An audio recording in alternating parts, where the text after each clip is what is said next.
Bugün daha şehidimizin ve Fatih'imizin ziyaretindeyiz. Nuruna yürüşmüşük, ışığına yürüşmüşük.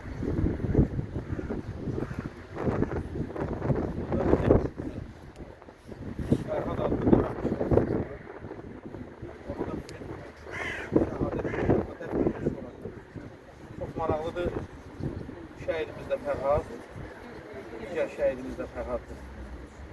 İki Ferhat'ın şehadet günü eyni günə təsadüf edir.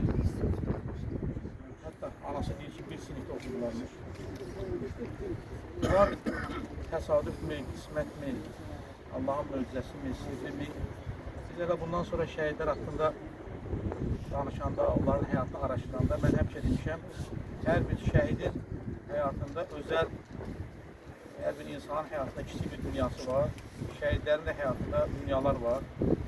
Məndən öncə çıxış edən Natiq şəhidin atası, Hacı Əhməd Abdullahın atası hər dəfə şəhidlər xiyabanda bizim demək istədiyimiz sözləri deyir.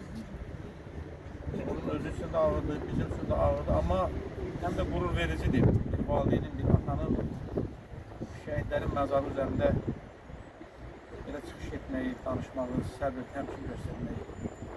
Biz bugün bu şəhidlərin nuruna yığışanda, işığına yığışanda, ocağına yığışanda demişəm, bura artıq bizim an yerimizdir, iman yerimizdir, inanc yerimizdir. Dualarımızın qəbul olduğu bir yerdir.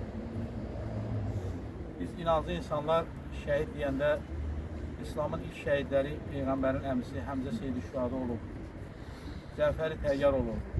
Amma sonradan Peyğəmbərin əziz nəvəsi canı canından, qanı qanından olan İmam Hüseyin Əleyhisselam şəhadət mərtəbəsinə yüksələndə bizlər demək olar ki, Azərbaycanlılar, müsəlmanlar İmam Hüseyin Əleyhisselamı ziyarət edirlər və inancı insanların əksəriyyəti namaz qılanda alınlarını torpağa qoyarlar və yaxud möhrə qoyarlar.